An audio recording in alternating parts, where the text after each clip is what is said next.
आ गया। इस बार अकबर ने अपने एक अंकल को भेजा। अकबर के एक अंकल थे, उनका नाम था सुल्तान खान। क्या नाम था? वो बड़ा डाकी टाइप का आदमी सुल्तान खान। अकबर का अंकल है तो कई युद्धों में लड़ने का अनुभव, लंबा अनुभव वाला एक कमांडर। वो आया और उसने आगे पूछा, अरे क्या है ऐसा, एक राज्य का राजा और पकड़ में नहीं आ रहा, क्या क्या बात कैसे?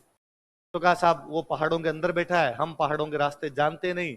वो पहाड़ों में आराम से बैठा है, हम जाते हैं तो हमें मार देता है। वो बाहर आता नहीं। बाहर क्यों नहीं आता? उसका खाना पीना हथियार पैसे टक्के कहां से जाता है? साहब वो तो उसके लोग अंदर पहुंचा देते हैं, तो रास्ते बंद कर दो। अंदर अनाज नहीं जाएगा, अंदर पैसे नहीं जाएंगे, अंदर हथियार नहीं जाएंगे, कब तक अंदर बैठा रहेगा? या तो सरेंडर करेगा या लड़ेगा, लड़ेगा तो मरेगा। और सरेंडर करेगा तो अपने तो यही करवाना चाहते हैं, संधि करवाना चाहते हैं। सारे रास्ते ब्लॉक किए जाए। कहां पर बैठा है? अभी कोमलगढ़ के आसपास इन पहाड़ियों के अंदर है। कहां से रास्ते निकलते हैं कि सर एक डूंगरपुर की तरफ एक रास्ता निकलता है, देवल। कौन सी जगह का रास्ता है? उसने कहा देवल के अंदर सेना बिठा दी जाए। और बताओ? कहता आप उदयपुर की तरफ एक रास्ता निकलता है, देवारी। कौन सी? देवारी में सेना लगाओ। और बताओ? साहब पाली की तरफ से एक रास्ता निकलता है, यहां सेना लगाओ। और बताओ? कैसा? आप सबसे महत्वपूर्ण रास्ता राजसमंद की तरफ निकलता है जो आगे अजमेर जाता है। इससे ये दो काम करते हैं। अपना अड्डा अजमेर है, अजमेर से अपना जो भी सामान आता है उसको तो ये लूट लेते हैं और इनका सामान आराम से पहुंच जाता है। वो कौन सी जगह है? कदीवेर। कौन सी जगह? 4D। 4D। 4 अड्डे बनाए उसने अपने। कहां कहां बताओ? देवल। सबसे महत्वपूर्ण अड्डा कौन सा था? वहां खुद बैठा हो। सुल्तान खान ने कहा यहां मैं बैठा हूं। अपना राशन लूटते हैं, इस बार लूट के दिखाई देखे। अजमेर से अपनी सप्लाई खुली रहेगी एकदम, अपना सामान आराम से आता रहेगा ताकि अपने को कोई भी दिक्कत है।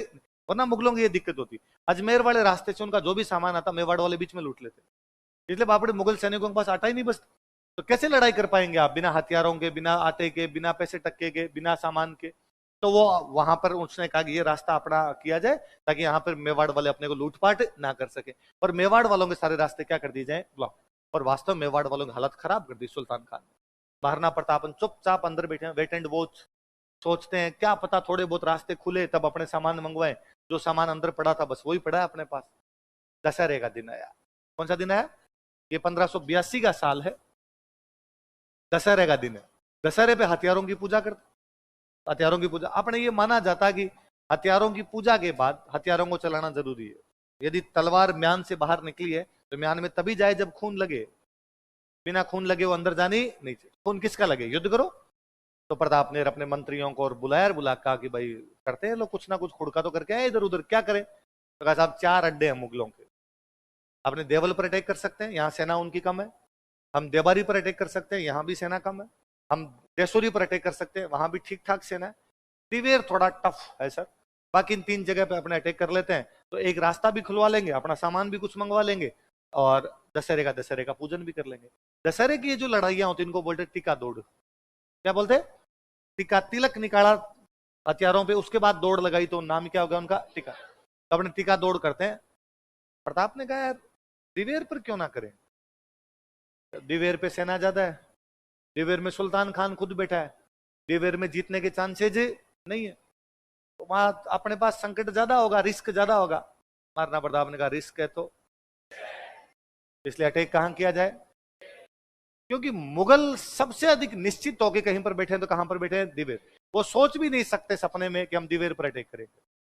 उल्टा वो देसूरी में, देबारी में, देवल में तैयारी करके बैठे होंगे कि यहां पर अटैक किया जा सकता है, पर वो कभी नहीं सोचेंगे कि हम दिवेर पर अटैक करेंगे। 1582 के उस दशहरे के दिन महाराणा प्रताप की सेना दिवेर पर अटैक कर देती है, सारे मुगलों को मार देती है। पूरी फौज मुगलों की खत्म कर दी गई। या तो मुगलों ने सरेंडर किया या सारे के सारे मुगल मार दिए गए। वो दिवेर का युद्ध है। कौन सा युद्ध है? देखो दिवेर का युद्ध। वास्तव में यह युद्ध प्रताप के बेटे अमर सिंह की बहादुरी के लिए जाना जाता है। अमर सिंह युद्ध करता हुआ सुल्तान खान के पास पहुंचता है, सुल्तान खान के भाला मारता, उसके आर पार निकाल देता है भाला। सुल्तान खान जैसे बेहतरीन सेनापति को, जो यूं लगता ही आदमी दैत्याकार था, उसके भाला आर पार कर दिया था। तो सुल्तान खान को कौन मारता है? तो अमर सिंह ने मुगल सेनापति सुल्तान खान को मार दिया था। किसको मार दिया? कहते हैं सुल्तान खान जब युद्ध खत्म हो गया, घायलों को उठा उठा के ला रहे थे तो सुल्तान खान घायलों में पड़ा था। तो महाराणा प्रताप सुल्तान खान से मिलने के लिए जाते हैं। वो मरने वाला सा था बेचारा एकदम। तो सुल्तान खान से पूछते हैं भाई तुम्हारी अंतिम इच्छा हो तो कोई बता दो। तो सुल्तान खान ने कहा यार जिस लड़के ने मेरे भाला मारा था ना उसको मैं देखना चाहता हूँ। मेरे भला, सुल्तान खान नाम है मेरा, मेरे कोई सामने आ जाए ना वो डर जाता है मेरे से, और मेरे भला आर पार निकला यार। वो मरने वाला सही था तो मारना पड़ता, वो लगा अमर सिंह कैंप में बैठा है, वहां से बुलाएंगे तब तक ये मरमुरा जाएगा बापड़ा। तो वहीं पास में कोई दूसरा सैनिक खड़ा था, मारना पड़ता उसको आगे करके, आगे ये है इसने मारा था, उसने पड़े पड़े कहा इसको तो मैं अभी भी मार दूं। जिस लड़के ने मुझे मारा है उस लड़के की मैंने आंखें देखी थी, उसकी आंखों में चिंगारी अलग थी। तो मारना पड़ता ने भेजा फटाफट अमर सिंह को लाओ। अमर सिंह बुला के मारना प्रताप ने कहा ये मेरे वाला ही है, इसने मारा था।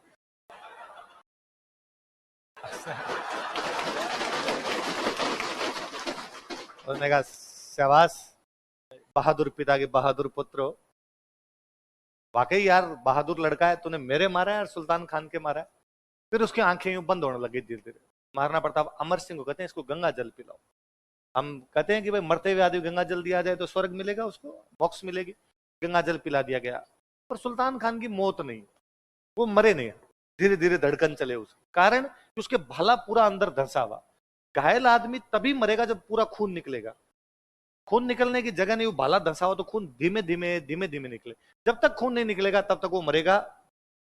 मरना है आधे घंटे में मरे, पौने घंटे में मरे, तड़प तड़प के मरेगा बापरा। तो महाराणा प्रताप अमर सिंह कहते हैं कि इसका भाला खींच दे, एक झटके के अंदर हाथों आदमी मर जाए, तड़पे तो नहीं बेचारा। तो कहते हैं वो इतना मोटा आदमी था कि अमर सिंह जब भाला खींचता भाला निकलता नहीं, अंदर तो घुस गया, अब भाला बाहर कैसे निकले वहां। फिर अमर सिंह उसके दोनों टांगों पे खड़ा होता है, दोनों हाथ जोर से लगा खींचता है, तब वो मरता है सुल्तान खान, उसके भाला निकलता है, हाथों हाथ मर जाता है। वो अमर सिंह है जिसने दिवेर के युद्ध में सुल्तान खान के भाला आर पार निकाल दिया था। हमने बचपन से कहानियां पढ़ी कि अमर सिंह घास की रोटी खाता था और वन बिलाव उसके हाथ से घास की रोटियां छीन के भाग जाता था। हमने पढ़ा कि हरे घासरी रोटी ही जद बन बिलावड़ो ले भाग्यो, छोटो सो अमरियो चीख पड़ो राणा रो सुतो दुख जाग्यो। कि 1576 के हल्दी घाटी युद्ध के बाद प्रताप की आर्थिक स्थिति खराब होती है और अमर सिंह एक दिन घास की रोटी खा रहा है और वन बिलाव उसके हाथ से घास की रोटी छीन के भाग। ये कैसे संभव है कि 1576 में वो लड़का इतना छोटा सा है कि उसके हाथ से वन बिलाव घास की रोटी छीन के भाग जाता है और 6 साल बाद वो सेनापति के आर पार निकाल देता है। 1576 में जब हल्दी घाटी का युद्ध होता है, अमर सिंह की एज 17 साल है। कितने साल है? मैंने बताया था कि उदय सिंह के पोता हुआ था 1559 में, वो पोता अमर सिंह है। मैंने बताया था पोता हुआ था, इसलिए उदयपुर की स्थापना की थी, एकलिंग जी के धोख लगाने के लिए गए थे। तो अमर सिंह का जन्म कब हो गया? 1559। तो हल्दी घाटी के युद्ध के टाइम वो 17 साल का है। उसकी पोस्टिंग थी उदयपुर, कि मुगलों से जब हम हल्दी घाटी में युद्ध लड़ेंगे, उदयपुर की तरफ मुगलों की सेना राजमहलों की तरफ कहीं कब्जे ना कर ले, वहां महिलाएं बच्चे हैं, उनकी पोस्टिंग वहां पर की हुई थी। पर भारत कहानियों का देश है। आइंदा से तुम्हें कोई कहे कि घास की टोकरी थी तुम कहना ऐ है, तुम्हें कहो घास की रोटी थी तुम कहना ऐ है, और तुम कहना राजा का बेटा था साहब, काहे घास की रोटी खा रहा था, पालक परांठा खाया होगा। कभी ने उसको क्या बना दिया? घास की। जेम्सटोड इस युद्ध से बड़ा राजी होता है। जेम्सटोड इस युद्ध को कहता है ये युद्ध मेवाड़ का मैराथन था। क्या था मेवाड़ का? लिखो